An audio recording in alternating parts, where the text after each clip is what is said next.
Buenas tardes. Algún día hablaremos de los mitos que han dado origen a los cuentos. Los cuentos, la mitología, forman parte de un mundo extraño, de un submundo, una especie de subterráneo, de profundo subterráneo de la cultura que se repite constantemente. Los motivos, los personajes principales de los cuentos, curiosamente son comunes en casi todos los pueblos. Como si de alguna forma, en algún momento, hace mucho tiempo, hace muchos años, los hombres que vivían entonces hubieran quedado impresionados por una serie de hechos que no entendían y luego por tradición oral hubieran ido manteniendo esos mitos hasta que escritores como Perrault, como Andersen, como los hermanos Grimm, recogieron esas tradiciones, esos mitos que circulaban subterráneamente a la cultura y los transformaron en libros que ya han llegado hasta nosotros de una forma mucho más concreta, de una forma mucho más delimitada. Da la impresión, como les decía antes, por el hecho de que estos mitos, de que estos personajes de los cuentos existan al mismo tiempo en América, en China, en cualquier otro punto del globo, por muy distante que estén, da la impresión, repito, de que esos mitos, de que la génesis, de que el origen de esos mitos es común para todos los pueblos y que además es real. Lo que en los cuentos se narra, de alguna forma, me imagino que más asimilable, más sencilla, sucedió en realidad. Luego la tradición oral lo ha ido deformando. Hablaremos de ello en alguna ocasión. Hoy nos hemos servido de uno de esos cuentos, de la Bella Durmiente, porque el tema de hoy va a referirse a eso, a dormir.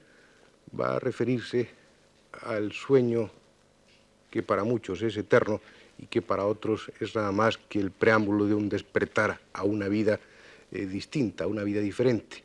Vamos a hablar del dormir en su más trascendente sentido. Si hay algo que angustia al hombre, que le obsesione, ese algo es la muerte. Desde el nacimiento y a lo largo de toda la vida, la amenaza de la muerte, aguardando en cualquier rincón del tiempo, pende sobre el hombre como la más terrible de las versiones de la espada de Damocles. Nada hay tan cierto, tan fatalmente cierto como la muerte. Y la muerte es una puerta abierta a la más sobrecogedora de las incógnitas. ¿Prosigue de alguna forma la vida espiritual después de la muerte?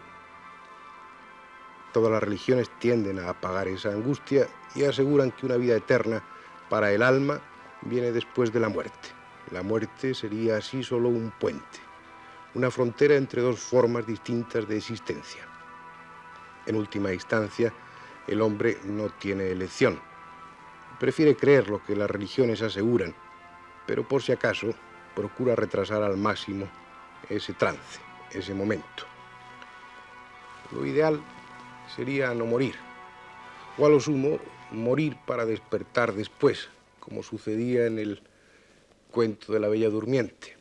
Lo ideal sería eso, que la muerte fuera simplemente una pausa, un paréntesis, quedar dormido de alguna forma y al cabo del tiempo, de cientos o a lo mejor miles de años, que un apuesto príncipe nos despertara con su beso, aunque ese apuesto príncipe estuviera vestido con una aséptica bata blanca. De eso se trata hoy, de morir no del todo, o de morir y quedarse en conserva hasta que llegue el momento oportuno para despertar de nuevo a la vida, de morir a plazos, si ustedes quieren. Vamos a abordar este tema interesante de hoy con un caso concreto, un caso real. Para ello es preciso retroceder en el tiempo, volver a una trágica y célebre mañana de la historia ya de estos últimos años, que fue la del 22 de noviembre de 1963. Esa soleada mañana, el que entonces era presidente de Estados Unidos, John Fitzgerald Kennedy, recibiría varios impactos de bala en el curso del más célebre atentado de los últimos tiempos. Esta es la escena. la secuencia de aquellos segundos trágicos. En medio de una gran confusión, el cuerpo del presidente, en estado gravísimo, es conducido al Hospital Parkland de Dallas. A partir de ese momento, todo son conjeturas. Los informes oficiales de la autopsia, las contradicciones y el propio informe Warren no hacen sino aumentar el misterio. Es lícito dudar que el cuerpo del presidente esté enterrado en el cementerio de Arlington. Es posible que en su tumba no haya más que un ataúd vacío, o a lo sumo un muñeco de cera. Hay indicios para pensar que el cuerpo del presidente Kennedy no ha sido enterrado, que está en hibernación.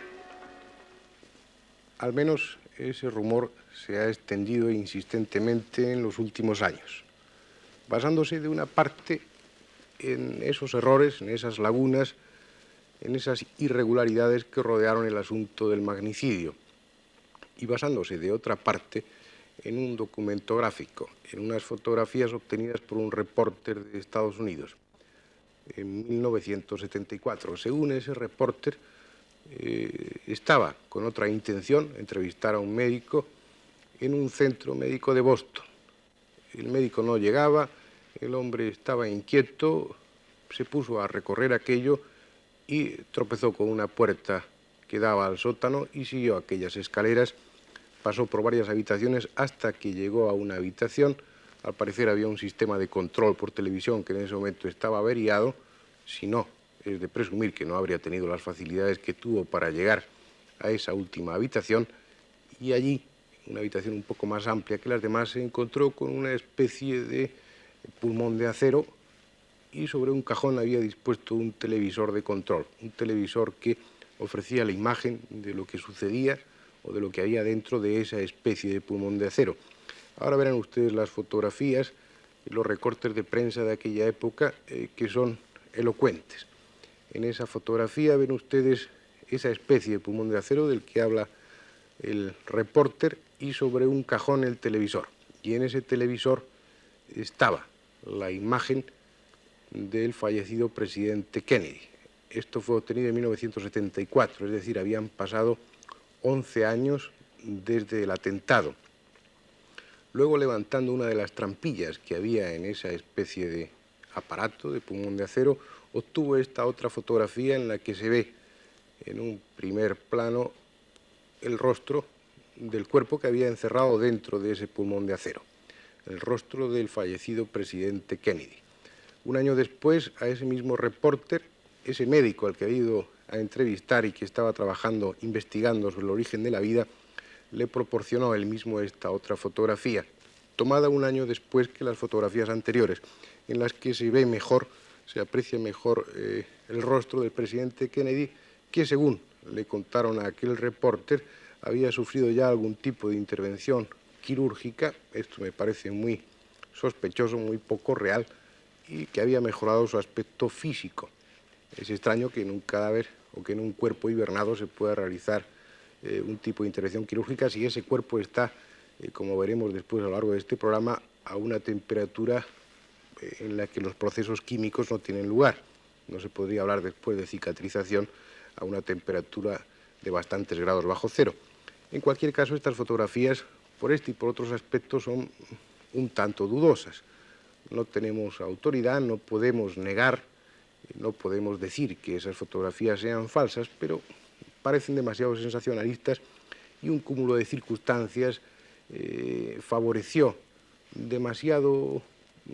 con demasiada facilidad, por decirlo así, el que ese reporter gráfico tuviera acceso a un cuerpo, a un cadáver que, por supuesto, de ser auténtico, debía estar en unas condiciones de mucho mayor secreto y mucho mejor vigilado. En cualquier caso, estas fotografías cuentan con un par de puntos de apoyo. De un lado, lo que les decía antes, toda esa serie de irregularidades, de lugares poco claros, de lagunas, de errores, de contradicciones que rodean todo lo que sucedió tras el asesinato de Kennedy. El propio informe Warren es un informe que no hay por dónde cogerlo, utilizando una expresión conocida. Hay muchos puntos oscuros, pero además hay otro factor que da a estas fotografías una cierta validez, y es que lo que decía este reporter estadounidense al hablar de que el presidente Kennedy estaba hibernado tiene muchas más posibilidades de lo que parece a simple vista, puesto que la hibernación no es algo de ciencia ficción, sino que la hibernación desde hace bastantes años es un hecho. Se dice también que Walt Disney está hibernado. No sería extraño, un hombre tan vinculado a la ciencia ficción, que en sus películas, sobre todo como productor, tocó tantos temas del futuro, es lógico hasta cierto punto que en el momento de la muerte también se pusiera en manos de una técnica del futuro. Alguien que amaba tanto la vida como él difícilmente podía resignarse frente a la idea de la muerte. Desde hace años viene reflejándose en los periódicos, en los medios de difusión, con alguna frecuencia el tema de la hibernación. Personas que en Estados Unidos y ya en Europa también se están sometiendo a esa técnica. Lo más justo sería, o va a ser, explicarles a ustedes en qué consiste esa técnica. Lo primero que hay que tener en cuenta es el momento de la muerte, algo mucho más difícil de lo que parece a simple vista. El poder precisar en qué momento está realmente muerto el organismo es difícil. De hecho, en los certificados de defunción, cuando hay que poner una serie de datos que corresponden a la muerte de la persona, del sujeto, la casilla correspondiente dice son evidentes tales signos de descomposición. Es decir, que como prueba clara de que el individuo ha muerto, hay que esperar, dejar pasar el tiempo suficiente a que aparezcan los primeros signos, como el rigor mortis, por ejemplo, o los problemas que se producen a nivel de los ojos tras la muerte. Es muy difícil precisar en qué momento ésta se produce, y en este caso es muy importante tenerlo en cuenta, porque aunque el corazón deja en un momento determinado de latir, el cuerpo es útil o recuperable, al menos en cierto sentido, durante unos minutos, mientras el cerebro no quede afectado por lesiones irreversibles al tener una anoxia, al tener una falta de oxígeno. Por lo tanto, en el caso de la hibernación, lo urgente es, nada más establecida la muerte clínica, introducir ese cadáver recientísimo dentro de un pulmón-corazón artificial para que continúe manteniéndose el aporte de oxígeno al cerebro y éste no se estropee, por así decirlo. Al mismo tiempo se inyecta una solución de heparina para evitar que la sangre se coagule y se rodea ese cuerpo con bolsas de hielo para que la temperatura vaya descendiendo gradualmente. Al cabo de no mucho tiempo, cuando el cuerpo tiene ya unos 10 grados de temperatura, ya no hay peligro, o no es tan rápido el peligro de que el cerebro se estropee, sufra lesiones irreversibles y ya se le puede sacar de ese pulmón artificial donde había estado para suministrar oxígeno al cerebro. El paso siguiente sería sustituir la sangre, o es sustituir la sangre de ese cadáver por otro líquido, por una solución salina isotónica de Ringer, conocida desde hace años y que se utiliza y que en este caso se ha mostrado también útil. Toda la sangre del individuo es sustituida por esta solución, una solución que no se va a coagular y que de otra parte va a impedir que se formen agujas de hielo dentro de las células, lo cual sería algo catastrófico. También este peligro de la formación de agujas de hielo se evita si el enfriamiento, la hibernación, la criogenización de ese cuerpo se hace gradualmente, se va enfriando gradualmente. Una vez que esta perfusión, que esta introducción de ese líquido dentro del organismo sustituyendo la sangre se ha realizado durante varias horas, el cuerpo ya está en condiciones para ser envuelto en papel de aluminio y en fibra de vidrio, en materias aislantes, y ya puede introducirse en una cápsula donde, sometido al efecto a las bajas temperaturas del nitrógeno líquido, ese cuerpo va a llegar a estar a una temperatura de 196 grados bajo cero. Esto es importante, es el punto culminante de la operación.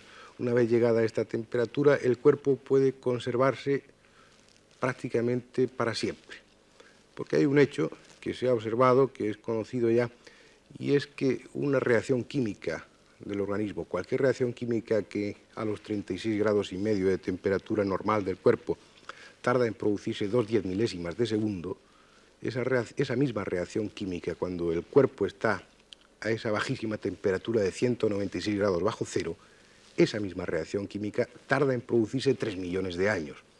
Es decir, todos los fenómenos químicos quedan detenidos. Hay lo que se ha dado en llamar en esos cadáveres en hibernación un silencio químico.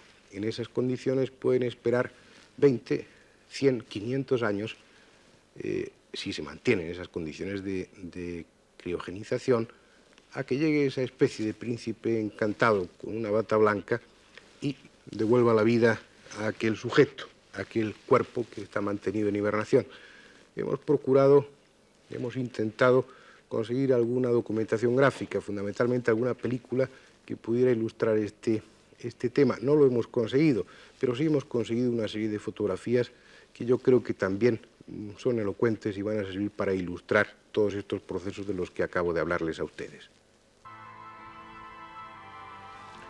Aquí se ve perfectamente cómo a través de la carótida se está introduciendo una solución salina isotónica de Ringer, sustituyendo a la sangre. En esta otra ya ha terminado el proceso de perfusión y toda esa masa negra que ustedes ven son sacos de plástico conteniendo hielo seco puesto sobre el cadáver. El cuerpo es ahora introducido en una unidad de transporte temporal.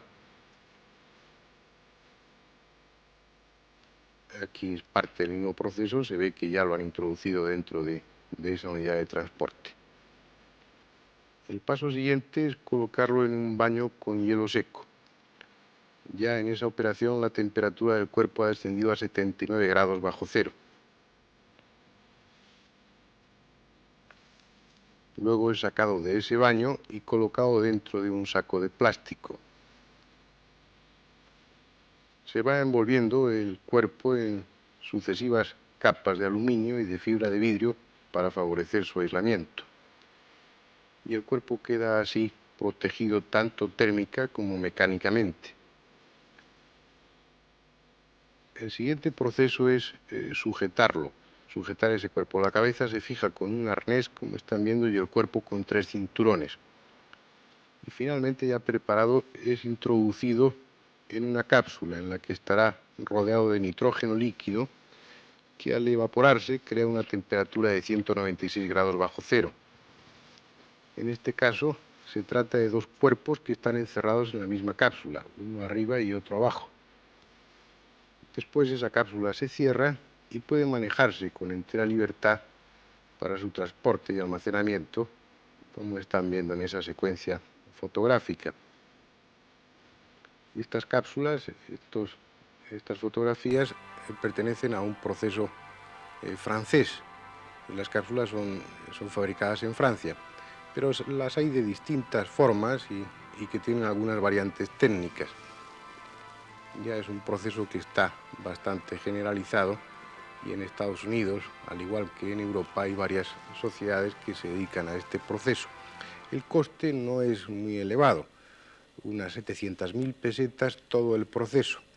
Y luego después el mantenimiento viene a costar unos $1.000 anuales. Ya hay una serie de entidades privadas, de organismos privados, que dejando una cantidad determinada se encargan de administrar ese dinero, manejándolo en bolsa y colocándolo en unos intereses de forma tal que esa misma cantidad sirva para que el coste de mantenimiento pueda ser cubierto a lo largo de todos los años indefinidamente que pueda durar ese proceso. En realidad, como hemos visto, el proceso de crionización o criogenización o hibernación, como ustedes prefieren llamarlo, todo eso está resuelto. El problema, el auténtico problema será el cómo despertar. La ciencia no lo tiene aún resuelto. Aparentemente el cuerpo en esas condiciones puede aguantar indefinidamente. Los teóricos, los que defienden esta técnica, aseguran que la muerte no es más que una enfermedad más, una enfermedad que en su día será resuelta, o al menos, puesto que ese cuerpo sigue manteniéndose en una situación útil, teóricamente es posible, una vez solucionada la causa que llevó a ese cuerpo a la muerte, ponerlo en funcionamiento, por decirlo así, otra vez. Los problemas surgirán después, en el momento de despertar, y la índole de estos problemas que se pueden plantear es tan variada como ustedes quieran imaginar. Lo importante es que permanece el mismo espíritu frente a la muerte que animaba a los hombres de la época faraónica cuando sometían su cuerpo a todas esas complicadas técnicas de momificación que después y en otras distintas culturas también se han venido manteniendo, se han venido utilizando. El deseo es escapar a la muerte como sea, y cuando ésta es inevitable, al menos dejar el cuerpo en unas condiciones tales que pueda ser vuelto a poner en funcionamiento dentro de un tiempo, bien porque los dioses decidan que ha llegado el momento de animar otra vez, de dar otra vez energía vital a ese cuerpo, o bien porque la técnica, otra forma de dioses, haya resuelto los problemas de la muerte y sea capaz de hacer resucitar ese cuerpo. Los problemas pueden ustedes imaginárselos. Piensen por un momento lo que pasaría si una de esas momias, de uno de esos faraones de los que hemos hablado tantas veces en este programa, si la momia de Ramsés II o de Tutankamón pudiera, gracias a la técnica en este momento, volver a la vida, si pudiera resucitarse ese cuerpo. O de una época más cercana, alguien de la Edad Media muerto, pudiéramos resucitarlo ahora, o alguien de esta época pudiera resucitar dentro de 500, 1000 o 2000 años. La técnica es posible que lo consiga. Imagínense ese cuerpo vivo de nuevo, pero en cambio sus amigos, su familia, sus ideas, sus creencias, todas sus motivaciones sociales han desaparecido. Todo lo que era su mundo ha muerto. Ese hombre vive, pero está totalmente solo. Está fuera de su época. Está incrustado, si se consigue ese despertar, en un momento distinto que no tiene nada que ver con el mundo que él conoció. Eso puede plantear tremendos problemas de índole psicológico. En cualquier caso, si ustedes quieren, pueden hacer la prueba. Dejen dispuesto en su testamento que una vez muerto se les someta a este proceso de criogenización. Si lo hacen así, que tengan un feliz despertar.